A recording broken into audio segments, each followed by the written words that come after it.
The birth of an offspring is perhaps one of the most important and joyous events in the life of a sexually reproducing organism.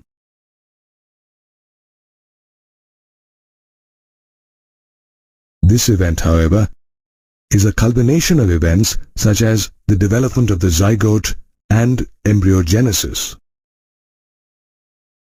Both these events, incidentally, are the mainstay of post-fertilization, the third stage in sexual reproduction. Did you know that every sexually reproducing organism begins his or her life as a zygote?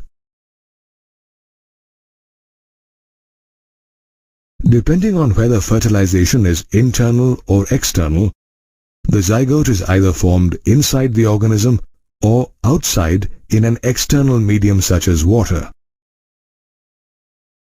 After its formation, the development of the zygote is largely influenced by its environment. After its formation, the development of the zygote is largely influenced by its environment. Take the case of organisms such as fungi and algae, whose zygotes are formed either in water, rocks, or soil. These zygotes develop thick walls that are resistant to desiccation as well as environmental damage. However, an unfavorable environment forces the zygote to undergo a period of rest and start storing nutrients before germinating. The environment also influences the germination of the zygote. Apart from the environment, the development of the zygote is also influenced by the life cycle of an organism. If the organism has a haplontic life cycle, as in the case with Chlamydomonas, you will notice that the zygote divides meiotically and forms haploid spores.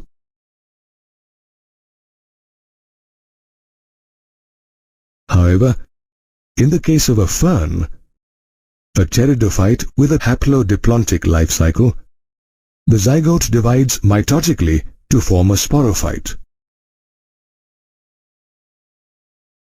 After the initial development, the zygote slowly starts metamorphosing into an embryo through a process known as embryogenesis.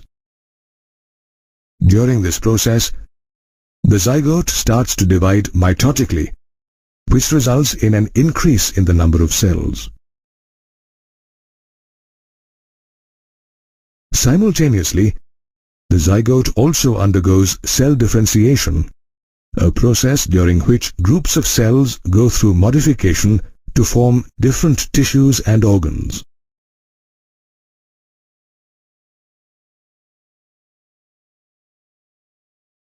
For example, the cells of an embryo differentiate to form nervous tissue, which later develops into organs such as the brain or spinal cord. Embryogenesis, which occurs in almost all animals, can take place inside or outside the body of the female.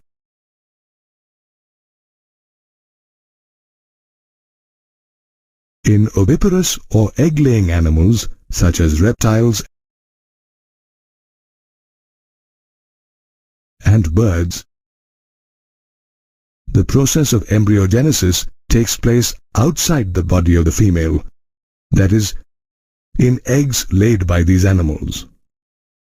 The eggs, covered by a hard calcareous shell, are usually laid in a sheltered place such as pens and treetops to keep them safe from the prying eyes of predators. Once the incubation period is over, the young ones hatch from these eggs. In the case of viviparous animals such as mammals, the process of embryogenesis occurs inside the body of the female. The embryo derives all its nourishment from its mother and begins to develop into a young one. After attaining a certain stage of growth, the young one is ready to emerge from the body of the female. Did you know that the young ones of viviparous animals have a better chance of survival than the young ones of oviparous animals, as the body of a female offers better nutrition and protection than an eggshell?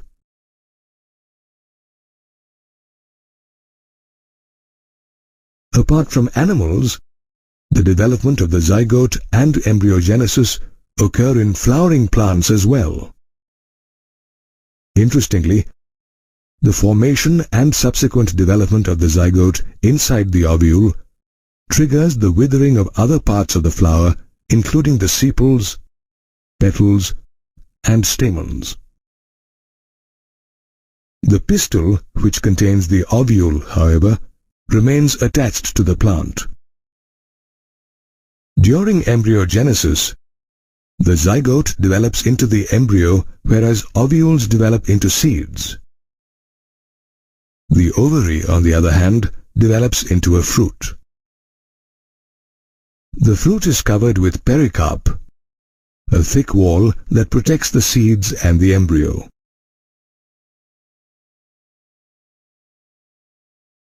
After the fruit is consumed, the seeds get dispersed by wind, water, or animals. These seeds later germinate into a new plant. Thus, in both plants and animals, the formation of a new life hinges on the development of a zygote and embryogenesis, the two post-fertilization events.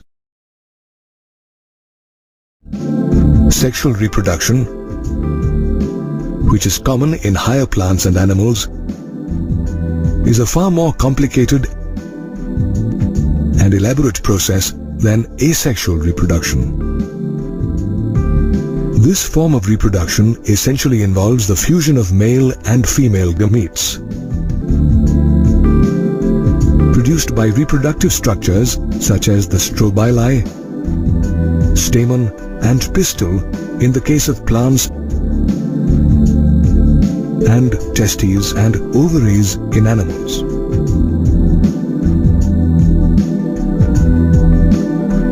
Interestingly, while some organisms are endowed with both male and female reproductive structures, others possess only one of either reproductive structure.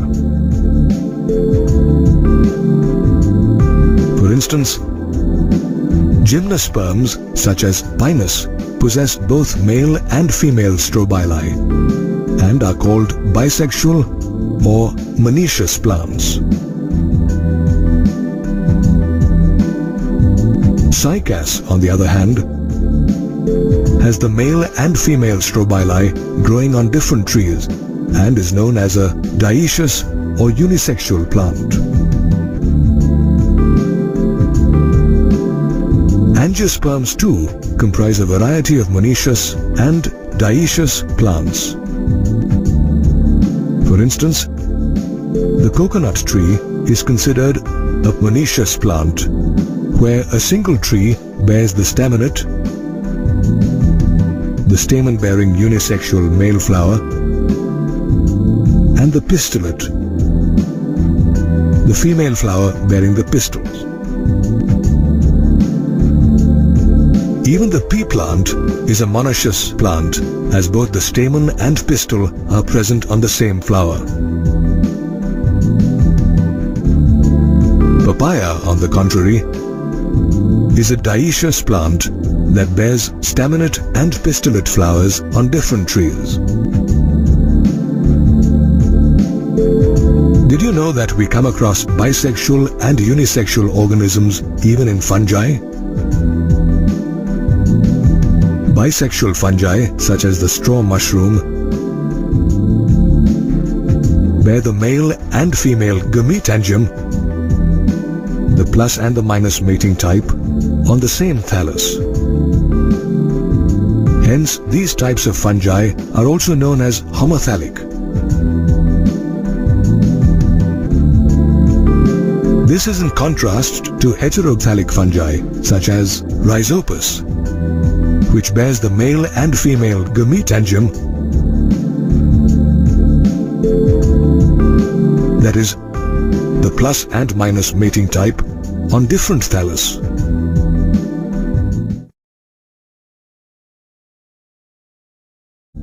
Apart from fungi, we also see unisexual and bisexual organisms in the animal kingdom.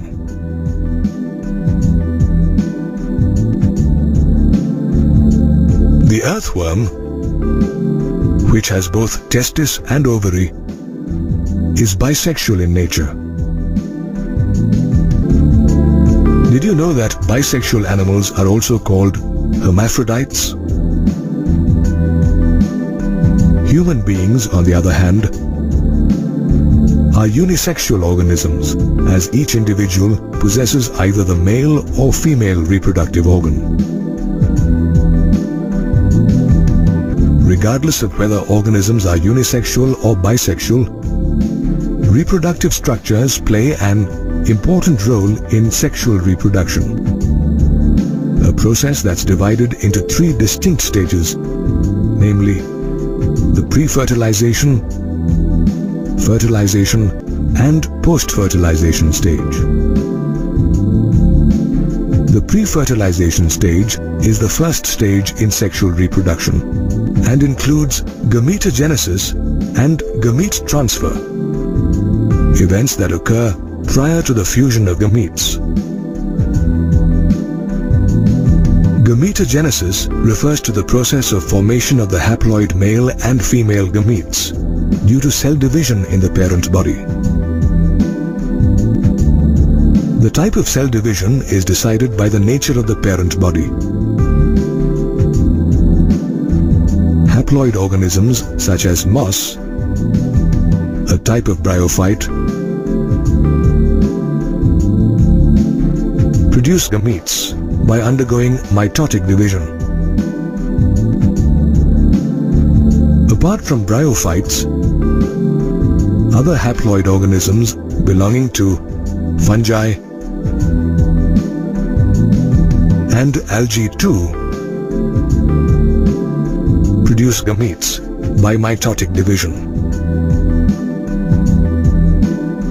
However, diploid organisms such as pteridophytes, gymnosperms, angiosperms, as well as most animals, including human beings, possess specialized gamete mother cells called myocytes that undergo meiosis or reduction division, forming haploid gametes. These haploid gametes aren't morphologically similar, and hence they are called heterogametes.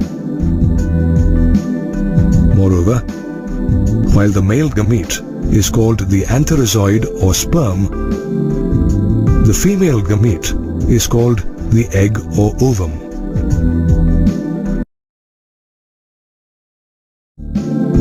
Most sexually reproducing organisms, including human beings, are heterogametic, which means their gametes are heterogametes.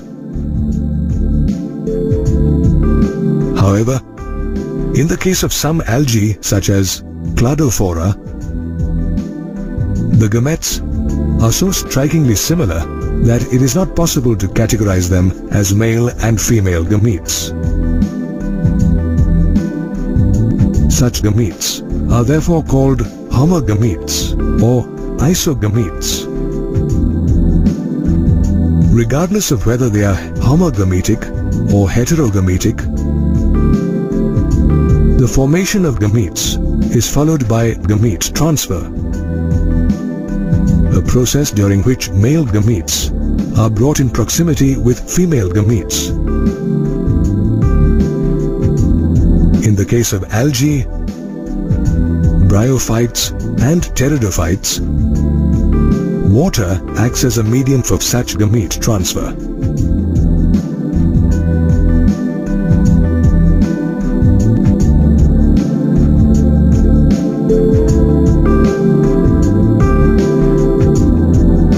The motile male gametes produced by these plants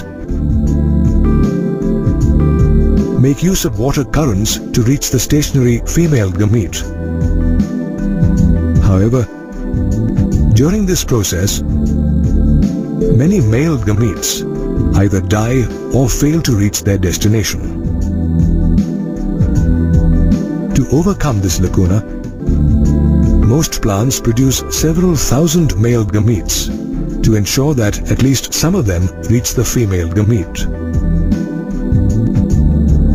While water facilitates the transfer of gametes in lower plants, wind, bees and insects facilitate the transfer of gametes in higher plants, including angiosperms. In these plants, the anther contains pollen grains which contain the male gametes. The female gamete, on the other hand, lies inside the ovule, a part of the ovary, which together with the style and stigma comprises the pistil. For fertilization, it is necessary for pollen grains to be deposited on the stigma so that they reach the embryo sac. This deposition occurs in different ways in different plants. In the case of monoecious plants, such as the pea plant, the anther sheds the pollen grains soon after they have matured, which then fall on the stigma.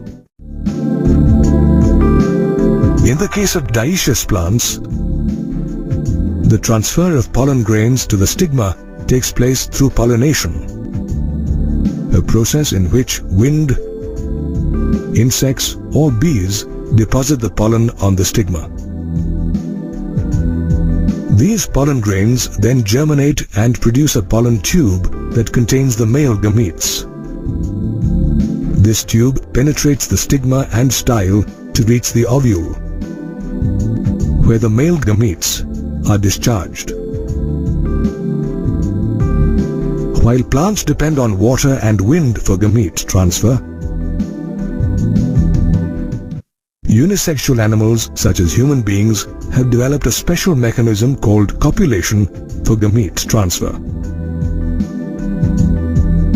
Thus, whether in animals or plants, gamete transfer and gametogenesis are the two main events that occur in the pre-fertilization stage of sexual reproduction.